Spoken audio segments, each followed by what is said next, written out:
এক গ্রামের মধ্যে একটি বুড়ি বাস করত। সেই বুড়ি ছিল এতটাই গরিব, তার কোনোভাবে সংসার চলতো না। সে সারাদিন ভিক্ষা করে যতটুকু চাল উপার্জন করত, সে চাল দিয়ে রাত্রিবেলা ভাত রান্না করে সে কিছুটা ভাত খেত এবং কিছুটা ভাত জল দিয়ে পরের দিনের জন্য রেখে দিত। এই জন্য এই গ্রামের লোকেরা তাকে নাম দিয়েছে পান্তা বুড়ি। এইভাবে চলতে চলতে একদিন হঠাৎ করে এই গ্রামে একটি চোরের উপদ্রব হয়ে গেল। সে চোরটি এই বুড়ি রাত্রিবেলা ঘুমিয়ে পড়তো, ভাত সে জল দিয়ে রাখতো, সেই ভাত এসে চোর সেখানে এসে খেয়ে ফেলতো। এইভাবে চলতে চলতে প্রায় প্রত্যেক দিনই চোর আসতো, প্রত্যেকদিনই খেয়ে ফেলতো। বুড়ির তো মাথা একদম গরম, সে বুঝতে পারছিল না যে সে কী করবে। তারপর একদিন তার মনে পড়ল সে রাজার কাছে নালিশ করতে যাবে এবং পরের দিন সকালে সে রাজার কাছে নালিশ করার উদ্দেশ্যে বেরিয়ে পড়ল। বেরিয়ে যেতে যেতে কিছু দূর গিয়ে একটি বেলকে দেখতে পেল। বেল জিজ্ঞাসা করলো বুড়িকে, এই বুড়ি, তুই কোথায় যাচ্ছিস? চোরে আমার পান্তা খেয়ে নিয়েছে, তাই আমি রাজার কাছে নালিশ জানাতে চাচ্ছি। বেল বলল যে যদি কোনো কাজ না হয় নিয়ে যাওয়ার পথে আমাকে নিয়ে যেও। বুড়ি বলল ঠিক আছে। তারপর কিছু দূর এগোতে এগোতে এগোতে একটি মাছকে দেখতে পেল। মাছ বলল, এই বুড়ি কোথায় যাচ্ছিস? বুড়ি বলল যে চোরে পান্তা খেয়ে নিয়েছে, রাজার কাছে নালিশ জানাতে যাচ্ছি। মাগুর মাছ বলল যে নিয়ে যাওয়ার পথে আমাকে নিয়ে যেও। বুড়ি বলল ঠিক আছে। তারপর কিছু দূর যেতে যেতে যেতে যেতে যেতে সেখানে একটি সুচকে দেখতে পেল। সুচ জিজ্ঞাসা করল, হে বুড়ি, কোথায় যাচ্ছিস? তার উত্তরে বুড়ি বলল যে চোরে আমার পান্তা খেয়ে নিয়েছে, রাজার কাছে নালিশ জানাতে যাচ্ছি। বুড়িকে বলল যে যাওয়ার পথে আমাকে নিয়ে যাবি। বুড়ি বলল ঠিক আছে। তারপর কিছু দূর যেতে যেতে যেতে যেতে সেখানে একটি চাকুকে দেখতে পেল। চাকু জিজ্ঞাসা করলো, এ বুড়ি, তুই কোথায় যাচ্ছিস? তার উত্তরে বুড়ি বলল, তোর বাপের কি, আমার যেখানে মন চায় আমি সেখানে যাচ্ছি। চাকু বলল যে রাগ করে কেন? তারপর বুড়ি বলল যে চোরে আমার পান্তা খেয়ে নিয়েছে, রাজার কাছে নালিশ জানাতে যাচ্ছি। তার চাকু বলল যে কোনো দরকার লাগলে আমাকে যাওয়ার পথে নিয়ে যেও। তারপর বুড়ি বলল ঠিক আছে। তারপর বুড়ি কিছু দূর আরও যেতে লাগলো। যেতে যেতে যেতে যেতে একটি কুমিরকে দেখতে পেল।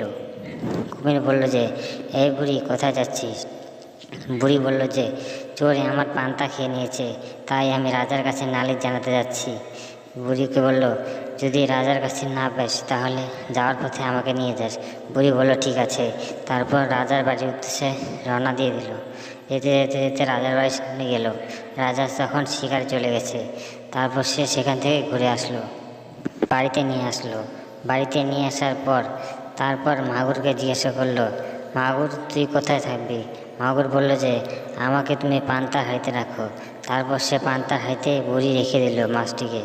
তারপর বেলকে বলল, বেল, তুই কোথায় থাকবি? বেল বলল যে তুমি আমায় আগুনের মধ্যে রাখো। বুড়ি তারপর আগুনে রেখে দিল। তারপর সুচকে বলল যে সুচ, তুই কোথায় থাকবি? সুচ বলল যে তুমি আমাকে দেওয়ালে পুঁতে রাখো। তারপর বুড়ি দেওয়ালে পুঁতে রাখলো। তারপর চাকুকে জিজ্ঞেস করলো, চাকু, তুমি কোথায় থাকবে? চাকু বলল যে আমাকে তুমি জমিতে রেখে দাও। তারপর সে জমিতে রেখে দিল চাকুকে। তারপর কুমিরকে বলল, কুমির, তুমি কোথায় থাকবে? কুমির বলল যে আমার জলে রেখে দাও। তারপর যে যা জায়গায় রেখে দিল। তারপর বুড়ি সেই রাতে ঘুমিয়ে পড়ল। ঘুমিয়ে পড়ার পর সে চোরটি আসলো। চোরটি এসে যেই পান্তার হাঁড়িতে হাত দিল, হাত দিতেই মাগুর মাছে কাটা দিয়ে ফেললো। চোর তো হাতের যন্ত্রণায় লাফাতে লাফাতে থাকলো। লাফাতে লাফাতে তার মনে পড়লো যে সে আগুনে তাপ দিতে, যাতে তার হাতের ব্যথাটা একটু কমে। তারপর আগুনের সামনে গিয়ে যখনই পুড়ে দেখেছে তখনই বেল ফেলে তার চোখ কানা হয়ে গেল। চোখ কানা হয়ে তার তো প্রচণ্ড রাগ হতে লাগলো। তারপর সে হাতাতে হাততে হাতে একটি দেওয়ালের কাছে গিয়ে পড়ল। দেওয়ালের কাছে যখনই হাত চাইল তখনই সুচ দিয়ে হাত কেটে রক্তাক্ত হয়ে গেল। সে যেতে যেতে সে সেখান থেকে পালাতে লাগলো। পালাতে পালাতে পালাতে সে চাকুর সামনে গিয়ে তার পা কেটে খন্ড খন্ড হয়ে গেল। খন্ড খন্ড হওয়ার পরে তারপর সে ভাবতে লাগলো এখানে থাকা যাবে না, এখানে থাকলে আমার বেশি বিপদ হবে। তারপর সে হাত পা ধোয়ার জন্য নদীতে নামলো। নদীতে নামতে কুমিরের পেটে। তারপর কুমির চিৎকার করতে লাগলো, এই বুড়ি, চোর ধরেছি, চোর ধরেছি।